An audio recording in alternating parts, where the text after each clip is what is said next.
Amigos, ¿qué tal? Muy buenas tardes. Gracias por acompañarnos una vez más aquí en nuestro canal. Me acompaña en la producción de este espacio, como siempre, Daniela Arnal Bacalao. Y hoy ha sido un día clave para José Luis Rodríguez Zapatero. Está en todos los titulares de España y del mundo también. Después de un mes de haber sido imputado, el expresidente compareció ante la Audiencia Nacional en Madrid en una jornada que ha estado marcada por una enorme atención mediática y política. Lo vimos entrar y salir unos segundos nada más, escuchamos cómo lo abucharon y vamos a hablar de todo esto. ¿Qué ocurrió realmente? ¿Qué lectura podemos hacer de esta comparecencia y qué consecuencias, por supuesto, puede tener en los próximos días y meses para varios países, no solo para España? Pero para analizar todo esto, hoy nos acompaña y tengo el honor y el gusto de que me acompañe Antonio Naranjo.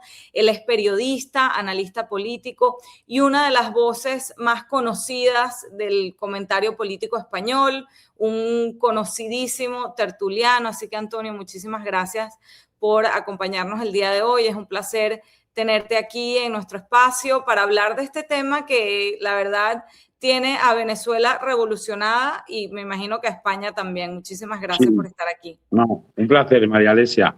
Claro que tiene revolucionada, yo no creo que solo a España, desde luego a Venezuela, y yo creo que en general a ese universo populista que tiene, evidentemente, allá en vuestra tierra un montón de países concernidos y que yo creo que con Zapatero y con Pedro Sánchez ha tenido en España una especie de embajada oficiosa que hoy, entre otros días, se ha empezado a desplomar.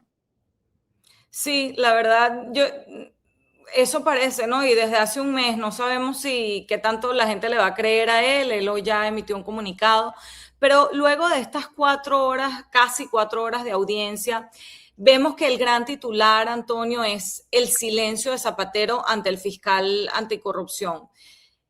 ¿Este es, a tu juicio, el comportamiento de alguien que no tiene nada que ocultar o es una especie de estrategia desesperada para evitar que el fiscal le acorrale, por ejemplo, con los mensajes del móvil de Rodolfo Reyes? ¿Cómo viste la jornada del día de hoy y ese silencio frente al fiscal? Mira, yo creo que lo importante es entender lo que ha cambiado. Zapatero se presentaba a sí mismo ante el mundo como una especie de Gandhi, de Ujú. embajador de los derechos humanos que de manera altruista y no siempre comprendida por todo el mundo, trabajaba, por ejemplo, por conseguir una especie de transición, de acuerdo de mínimos en países tan conflictivos como Venezuela. Y lo que ya se ha descubierto, al margen ya de lo que haya pasado hoy en la Audiencia Nacional, es que este señor simplemente era un lobista, alguien que pensaba en sus negocios y que se disfrazaba de una cosa que no era, con un montón de complicidades políticas que han empezado a desplomarse, pues seguramente a partir del momento en el que Estados Unidos interviene en Venezuela, captura a Nicolás Maduro y el régimen chavista lo que hace es, ¿cómo decirlo? Eh, ayudar, aunque sea muy difícil de entender, a una transición democrática por el método de eternizarse en una medida, es decir, que de que gente del régimen como Delcy Rodríguez aparezca de repente como jefa del gobierno y de esa transición cuando era cómplice necesaria de todo lo anterior, pero a la vez que todos sus aliados, entre los cuales estaba Zapatero, decisivo, por ejemplo, para perpetrar el pucherazo electoral que llevó a los venezolanos a perder la posibilidad de tener un presidente democrático en el Mundo González y que fuera desterrado literalmente a España.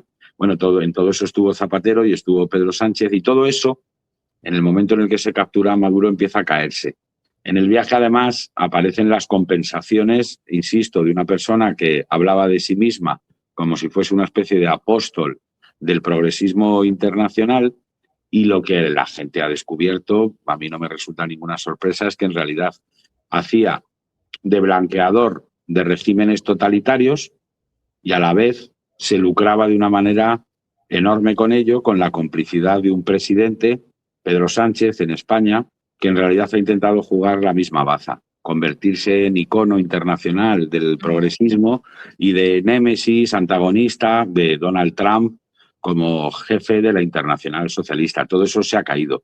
Y la imagen de Zapatero hoy es la de un tío que cuando llega al juzgado la gente le llama sinvergüenza y chorizo, y Sí. cuando sale, después de no haber sido capaz de explicar nada, lo que hace es huir corriendo, no dar ninguna explicación pública y limitarse a emitir un comunicado bastante vergonzoso en el que no explica ni aclara nada y se limita a pedir que confíen en él y que se crean que es un tío decente, pero los hechos dicen lo contrario. Insisto mucho en esto, María Alesia, no es solo una cuestión de corrupción clásica. Lo que se está ahora desmontando es un contubernio político que oprime a pueblos y que facilita negocios espurios a cambio de blanquear totalitarismos. En el caso de Zapatero, no solo en Venezuela, seguramente también en China, en Guinea, en Marruecos y en otros sitios en los que él o los suyos han estado trabajando de manera sistemática con ánimo de lucro. Así es, Antonio, y como venezolana, la verdad es que a mí no me sorprende, muchos venezolanos llevábamos años denunciando esto, y es que nada bueno podía salir de una íntima amistad con unos dictadores. Eso Sí. para mí, a mí me parece insultante escuchar a Zapatero en esa entrevista con Alsina cuando decía orgullosamente que era muy amigo de los Rodríguez. Básicamente, dime con quién andas y te diré quién eres. Eso, digamos, no me sorprendía que algo malo saliera de allí. Y esta mañana yo escuchaba a Tony Bolaños, del Partido Socialista, hay que decir, porque nuestra audiencia es venezolana y quizás no saben, pero del Partido Socialista, él decía que es un día duro porque no solamente se va a investigar a un expresidente de gobierno, que ya es bastante bochornoso, sino también a un referente moral del Partido Socialista. Y yo quería preguntarte cómo ha caído en esa España socialista que todavía queda, que este hombre que siempre hablaba desde un altar moral se le acuse de estos delitos. Digamos, la gente lo está creyendo, la gente se está creyendo esta acusación. Sí, sí. A ver, para empezar, Rodríguez Zapatero no ha sido nunca un referente moral, salvo para aquellas personas que vivían del mismo negocio, sea económico o político. Rodríguez Zapatero fue un presidente que cuando llegó al poder, llegó de una manera imprevista después de un atentado terrorista horroroso en España en 2004, del que él se aprovechó de manera manifiesta, intentando convertir al gobierno de entonces en culpable de una matanza de 193 ciudadanos horrorosa que todo el mundo recuerda en el mundo, El 11 de con marzo, sí. la explosión de bombas en trenes en las que viajaban trabajadores, estudiantes, gente humilde. Sí. Bueno, pues como coincidió con las vísperas de las elecciones, él, que estaba muy por debajo en los pronósticos, con cierto éxito, convirtió esa tragedia en una plataforma política para invertir los pronósticos electorales y llegó a la presidencia de una manera legal y legítima, pero también muy sucia. Bien, cuando dejó la presidencia, de aplausos, nada. Fue una persona que quebró económicamente a España, la dejó endeudada, mintió sobre la situación económica real de España, escondiendo el déficit público que tenía cuando él se fue, y además dejó como herencia dos cosas. La semilla del populismo, es decir, él es el padre putativo del nacimiento de Podemos, partido que se inspira en la esencia del chavismo y cuyos fundadores trabajaron, de hecho, para el chavismo y se lucraron con él. Y deja también como herencia la recuperación de las dos Españas enfrentadas, enterradas en realidad después de la Guerra Civil y la dictadura, con una transición modélica en la que los españoles hacen un pacto de convivencia a cambio de no reabrir heridas. Zapatero las reabre para que en esa dinámica de lucha de bloques él movilice una parte con argumentos sentimentales. Con lo cual, él no era ningún referente moral de nadie, era una persona con descrédito. Pero entonces llega Pedro Sánchez y necesita, en su deriva también populista, resucitar a personas que le ayuden en ese viaje. Y entonces recupera a Zapatero, que a su vez tiene una serie de relaciones internacionales con el Grupo de Puebla, con el chavismo, que él convierte, insisto, en algo, una propuesta ideológica, política, humanitaria, pero que en realidad ahora sabemos que es un negocio. Y en esa misma línea mete a Pedro Sánchez, que de repente se convierte en un enemigo acérrimo de Washington, que se dedica a mirar para otro lado con el drama que sufren los venezolanos y se convierte en un aliado claro de Nicolás Maduro, hasta el punto de que presta su embajada en Caracas para que los hermanos Rodríguez extorsionen al ganador de los comicios y blanqueen el pucherazo que se produce en Venezuela a cambio de que Edmundo González, a mi juicio equivocadamente, acepte un destierro, un exilio en España que aún se mantiene. Bien, entonces, en esa línea que acabo de decir, salvo para 4 iluminados, Zapatero nunca ha tenido crédito y por tanto a nadie le sorprende descubrir que simplemente era un intermediario, un lobista de lo peor, que se dedicaba a cobrar, entre otras cosas, explotando el drama de los presos políticos de Venezuela, intentando hacer ver que él en realidad ayudaba a la gente, cuando lo que hemos visto es que a lo que se dedicaba era hacer negocio con el régimen chavista, hasta el punto, que esto no hay que olvidarlo, de que ya hay condenas en firme del embajador de Zapatero en Caracas en su día y de su hijo por hacer negocios con PDVSA, la potentísima petrolera pública venezolana, que ha hecho del régimen, que hizo que el régimen utilizó para financiar y para hacer los negocios que todo el mundo conoce, ¿no? Y yo creo que también para que tener a Zapatero cerca. Es decir, lo de las joyas de Zapatero y lo del rescate de Plus Ultra es una parte solo de lo que acabaremos descubriendo, que son las relaciones económicas de Zapatero y del socialismo español con el régimen chavista a través de su empresa pública de petróleos, que por supuesto genera un montón de millones y con la que se pueden alquilar determinadas voluntades. Veremos si la de Zapatero es una de ellas y veremos si la de Pedro Sánchez es otra, lo veremos. Así es, y para algunas personas que intentaban como quitarle méritos, digamos, a esta acusación, diciendo que era el presidente Trump o la justicia norteamericana, porque ya se ve que hay colaboración internacional en este caso, en contra de, digamos, que era el presidente Trump intentando, pues, desvirtuar la figura de Zapatero. Hay que decir que 2 fiscalías, la suiza y la francesa, fueron quienes levantaron las alarmas por posible blanqueo de capitales en el rescate de Plus Ultra y que además esta fue una investigación que comenzó en el gobierno de Biden. Eso es importante recalcarlo a la gente, ¿no? Y que aquí, por más que sea, yo estoy en Miami, Antonio, aquí la justicia funciona, aquí el sistema de justicia funciona. No sé cómo se ve desde España, no hay ningún plan para que todos los jueces o fiscales se pongan en contra de un expresidente español. Eso no está ocurriendo y no tiene nada que ver con el presidente Donald Trump. No, para empezar, no es solo el presidente Donald Trump, que la justicia americana, con la administración Biden o con la administración Trump, recabe pruebas que acaban llegando también hasta España a través de Zapatero, no tiene nada de malo. Es una justicia garantista que ojalá en Venezuela hubiera existido. Con lo cual, aquí encantados de que la justicia americana le traslade a las autoridades policiales españolas la prueba de un...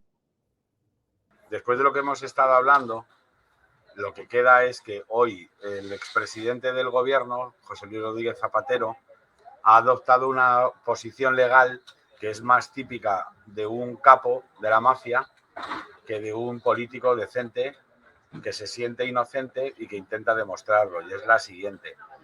En lugar de intentar desmentir las acusaciones sobre graves delitos que pesan sobre él, lo que ha hecho desde hace unos días es intentar anular el juicio, discutiendo la validez de las pruebas que llegan desde Estados Unidos, que son absolutamente legales, legítimas y necesarias, para que no se le llegue a juzgar. O, probablemente, apelando a la posible prescripción de algunos de esos delitos para que no les puedan juzgar con independencia de que los haya cometido. Es decir, eso es lo que haría un narcotraficante, el jefe de una banda de atracadores, pero nunca un presidente del gobierno que se siente víctima de un malentendido y que lo intenta aclarar y por tanto no se conforma con que prescriban los delitos o no se pueda celebrar juicio por cuestiones formales, sino que estaría encantado de demostrar con papeles su inocencia, cosa que yo creo que es simplemente inviable. Porque en esta historia, María Alesia, ya hay cosas que son hechos. Luego ya veremos si tienen consecuencias penales, pero hechos son. Claro. Y los hechos son que, más allá de la condena o absolución que acaben teniendo, porque en España todavía hay una justicia garantista, que no vale con que lo que dicen las pruebas, los indicios o el sentido común no es suficiente para condenar a alguien. Hace falta un relato demostrable y comprobable de que eso que parece un delito se puede demostrar que es un delito, pero los hechos no varían. Y los hechos son que este señor se ha dedicado a hacer negocio del drama político que había en Venezuela, cuando él lo ha escondido durante mucho tiempo. En realidad era un intermediario lobista en beneficio del régimen chavista, que decía que estaba ayudando a los presos políticos, pero en realidad lo que desarrollaba era una actividad comercial.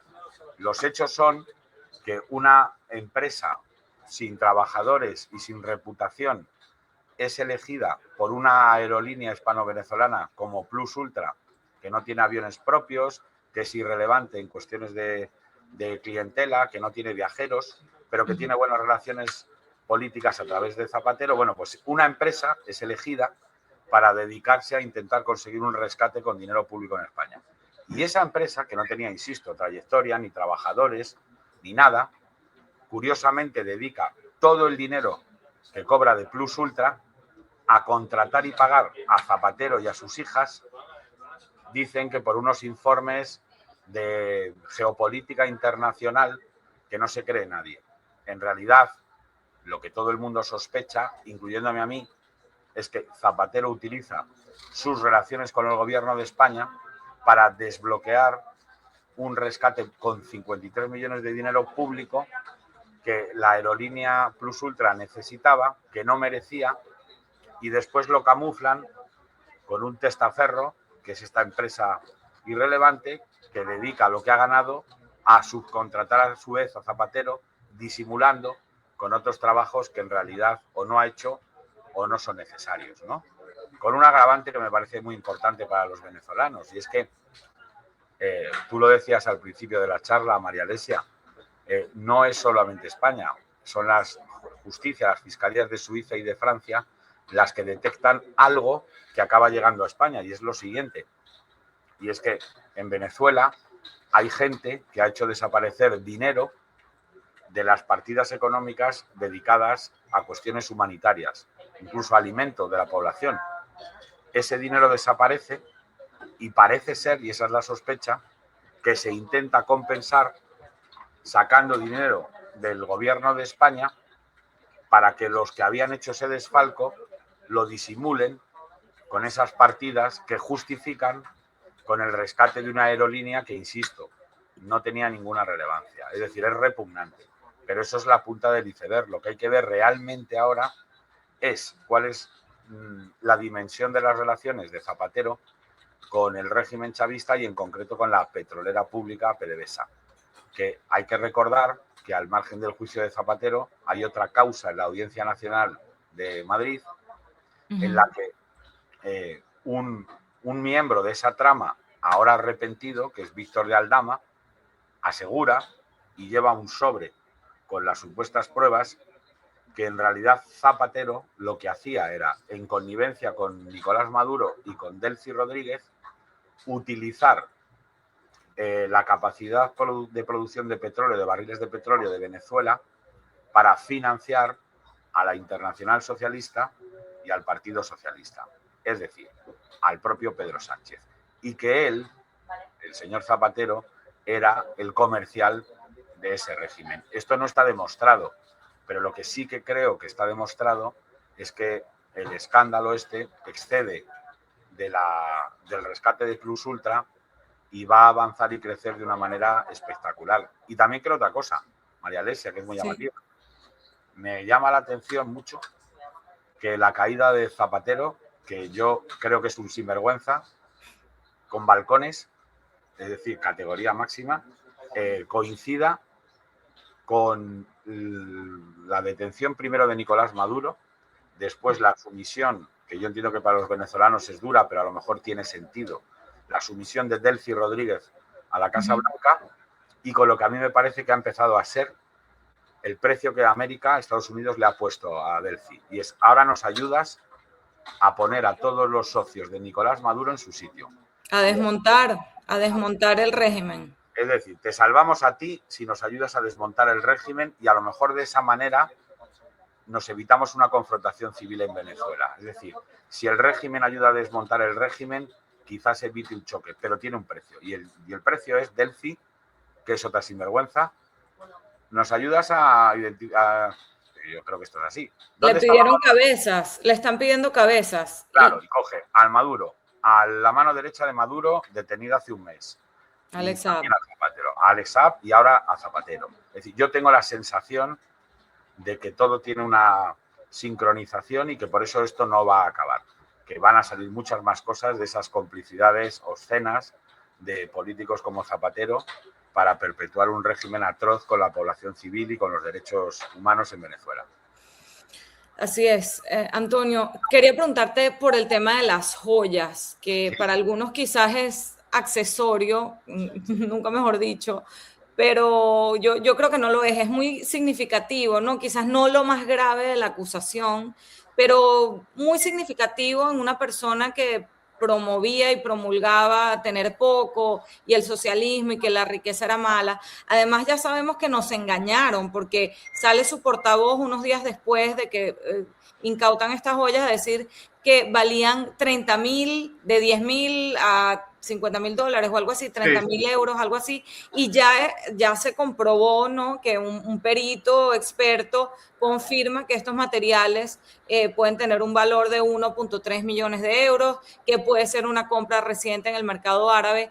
¿Le queda a Zapatero alguna credibilidad a esta versión de herencia familiar, de regalo que obtuvo en el Medio Oriente y que incluso, como decías tú, él está ligando que puedan haber prescrito estos delitos, pero ya el hecho de que sea un delito con Hacienda es gravísimo por parte de un expresidente? Entonces, el mejor de los casos es fatal para él, ¿no? Sí, bueno, a ver, primero es una hortera. Una hortera. Ya está. Es decir, esto de acumular joyas es de horteras. Es la comisión, y esto lo sabemos todos, habitual, de gente que ayuda a los cárteles de cualquier cosa.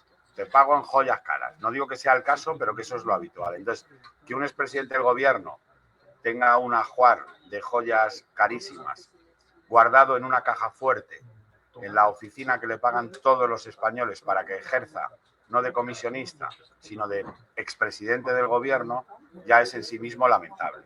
Qué vergüenza. Lo segundo que es lamentable es que movilice ahí a un portavoz a decir cosas que se van a caer en 5 minutos, como excusa, que es la herencia de la no sé quién, de familiar. Yo siempre lo digo, hombre, salvo que tu abuela sea Cleopatra de Egipto, Nefertiti o la zarina de Rusia, la tía o la abuela de nadie deja un botín de esas dimensiones. Pues dejas una sortija normal, un relojito, en fin, estas cosas, pero no dejas esas cosas tan caras.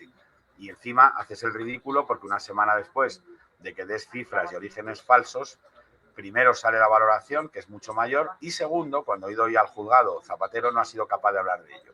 Lo quiere dejar estar porque seguramente está intentando fabricar una coartada, una excusa medio verosímil para justificar lo que ya es injustificable. Y es que, en el mejor de los casos, ese botín no lo declaró a Hacienda y puede tener consecuencias legales, y en el peor, además de eso, es contrabando. Si se demuestra que ese joyero, además de que no lo has declarado en España, su procedencia es extranjera y entró sin ser declarado en España cuando sea, él va a quedar mal. Pero María Alesia, da igual. Si consigue hacer un apaño al final, porque prescribe, porque, no sé, disimula el origen, y el juez, que puede tener una convicción de que eso no se lo cree, pero tiene que demostrarlo, al final, imagínate, sobresee esa parte y dice, bueno, él va a quedar fatal. Porque estamos hablando de un señor que ha ido de apóstol de la distribución de la riqueza y que el socialismo es tener poco y dar mucho. No, perdona. Tu socialismo, como el de Chávez, como el de Maduro, es le quito a los ciudadanos lo suyo, me forro, hago que los míos se forren y se peguen una vidorra, y además de eso doy lecciones morales al resto, como si fuese el enviado de Dios en la tierra, con unos valores y un corazón que no me caben en el pecho, ¿sabes? Entonces, da igual, en realidad da igual cómo acabe legalmente Zapatero. Su figura política, como la de todos estos demagogos, ya está destruida y es irrecuperable. Así es. Por cierto, ahí tenemos la noticia en pantalla que el juez ya ha dicho después de la audiencia de hoy, afirmó que Zapatero no ha logrado desvirtuar los indicios racionales de su criminalidad con su declaración. Esto en referencia a las joyas. Él incluso pidió de 7 a 10 días para entregar esas famosas pruebas sobre la procedencia de las joyas, pero como decías tú, realmente ya su credibilidad y su figura moral, digamos, está dañada. Para terminar, Antonio, quería preguntarte que esto es un personaje que, si bien me decías que a ti no te sorprende y que siempre lo has visto como un gran mentiroso, aparentemente y su gente cercana dicen que ni él mismo se cree estas acusaciones, que él ha negado cualquier relación con esta trama corrupta. ¿Crees que se está desdoblando del personaje o simplemente es un mentiroso compulsivo?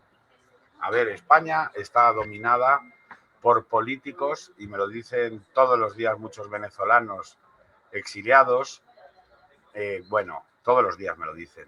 España está dominada por políticos como los que vosotros, tú misma eres una prueba, tienes que estar viviendo en Estados Unidos. Sí.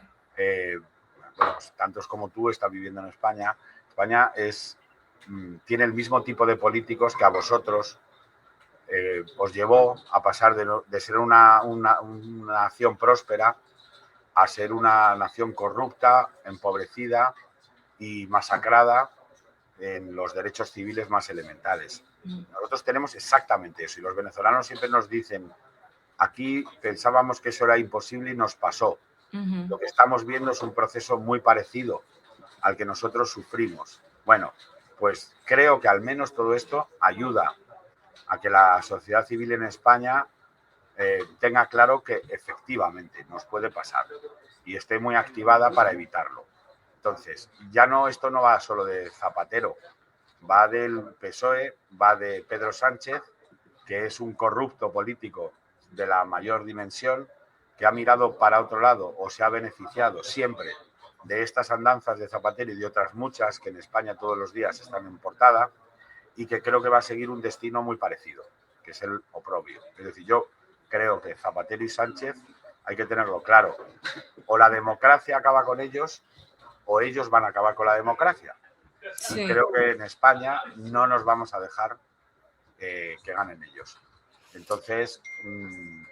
Ojalá que así sea, porque veo también, así como otros venezolanos te comentan lo que ven en algunos políticos, yo veo también en España, consumo muchas noticias en España, contenido de la actualidad española, veo una polarización tan terrible que eso hace también que escucho a personas históricamente del Partido Socialista decir: no me importa nada, no me importan las 10 tramas, no me importan los 10 casos que hay en audiencias en este momento, en los juicios contra los corruptos del Partido Socialista, con tal de no votar a la derecha. Y eso me parece gravísimo, porque al final, como decía, se cargan, y como dicen los españoles, se cargan la democracia. Es algo terrible. Hay que decir que, Zapatero dio un comunicado, no quiso hablar, pero dio un comunicado en el que dijo declararse inocente, pidió confianza y dijo textualmente: la verdad se abrirá paso. Él sigue pidiendo confianza, hay que tener cara, ¿no?, para seguir pidiendo confianza después de estos escándalos. Mira, yo creo que el daño a la democracia que este pájaro y el otro pájaro que está en la Moncloa ahora le han hecho va a ser directamente proporcional al daño que van a sufrir ellos por esas andanzas. Lo que pasa que mientras parece prolongarse y eternizarse una cuestión que a la gente le puede indignar y preocupar, incluso hacerle pensar que esto no se va a acabar nunca y que los tramposos pueden ganar la partida. Pero yo creo que no. Yo creo que el Estado de Derecho en España y la democracia son lo suficientemente sólidos como para sobrevivirles a ellos. Sí. Aunque el daño que están perpetrando y la duración del mismo está muy por encima de lo que cabría esperar en una democracia occidental europea con los parámetros habituales que deberían haber encontrado una respuesta más rápida para frenar estos despropósitos. Pero no, yo creo que la polarización seguramente con distinto grado es mundial, pero también es artificial. La gente sabe perfectamente aquí en Venezuela, en Estados Unidos, lo que está bien y lo que está mal. Y no hay que confundir lo que determinados medios de comunicación y plataformas públicas lanzan, que es como una lucha de bloques y un empate y a ver quién gana, con lo que en la calle se siente. Y en la calle lo que se siente es que Maduro es un sinvergüenza, Zapatero es otro sinvergüenza, Sánchez es otro sinvergüenza y no van a ganar. No van a ganar. Lo veremos en unas próximas elecciones, no sabemos cuándo, porque Pedro Sánchez se niega a convocar elecciones a pesar de todos estos escándalos.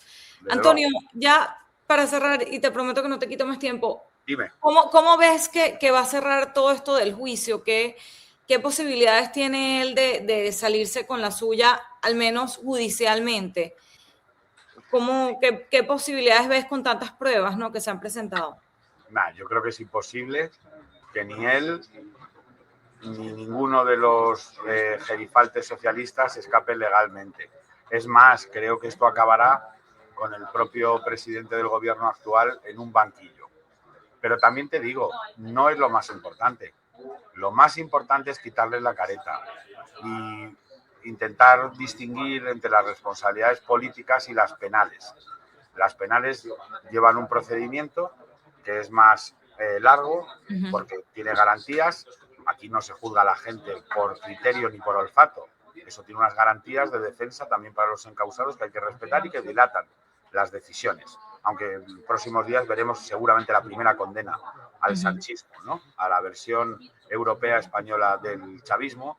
En nada vamos a ver una sentencia seguramente muy dura contra la mano derecha de Pedro Sánchez. Pero bien, al margen del tiempo que lleve eso, yo creo que la condena política ya está. Y además es irreversible. Y precisamente por eso, y por el miedo a enfrentarse a las consecuencias penales del propio Pedro Sánchez, estiran un chicle, intentan demorar las elecciones, maniobran de alguna manera para alterarlas un poco, pero va a ser un esfuerzo en vano. El desenlace está escrito y lo único que queda por saberse es cuál es la dimensión del castigo, nada más. Así es. Muchísimas gracias, Antonio. Justamente pensaba en estos días y bueno, en esta mañana antes de hacer esta entrevista decía, bueno, es un día histórico, primera vez que un expresidente de España se enfrenta a la justicia como acusado, como imputado, y también pensaba, bueno, pero no creo que sea la última, porque por el camino que va Pedro Sánchez, esto podría, como tú señalabas, bueno, podría estar muy cerca, incluso presidente. Escucha, es que ahora mismo, por si no os llega todo, vamos a hacer el recuento. Está a punto de condena el secretario de Organización y ministro de Transportes, es decir, el que tenía la pasta del gobierno de Pedro Sánchez y del partido. A punto de condena, que va a ser dura además. José Luis Ábalos. El hermano del presidente del gobierno ya está a punto de conocer su sentencia, que seguramente será en un par de meses. La mujer del presidente del gobierno también está a punto de empezar juicio con jurado popular. Sí. Pero es que todavía tiene que juzgarse la financiación del Partido Socialista. Se tiene que levantar el secreto de sumario sobre cómo han utilizado, por decirlo de alguna manera, la PDVSA española para hacer trapicheos. Es decir, el cúmulo de causas conocidas y por conocer es demoledor. Y además coincide con que en España se está demostrando una cosa que ojalá se hubiera podido juzgar en Venezuela o conocer, y es cómo la defensa del poder ante la apisonadora lenta pero segura de la justicia y del Estado de Derecho, la defensa del gobierno ha sido conspirar desde el Estado para intentar evitar que los servidores públicos del Estado frenaran esos excesos. Y eso también se conoce ya en España. Se conoce que la directora general de la Guardia Civil, en lugar de ayudar a sus agentes, ha conspirado con mafiosos o les ha atendido al menos para ver si conseguían cerrar esas investigaciones, como un fiscal general del Estado ya condenado recibía a los mafiosos. Él dice que porque no le quedaba más remedio, pero todo el mundo sospecha que para que les ayudara en su persecución a jueces y fiscales, Y ya se conoce cómo todo ese entramado lo pagaba el Partido Socialista, y en él participaba la mano derecha de Pedro Sánchez y la mano derecha en el partido y también en el gabinete de la presidencia del gobierno en la Moncloa, en Miraflores.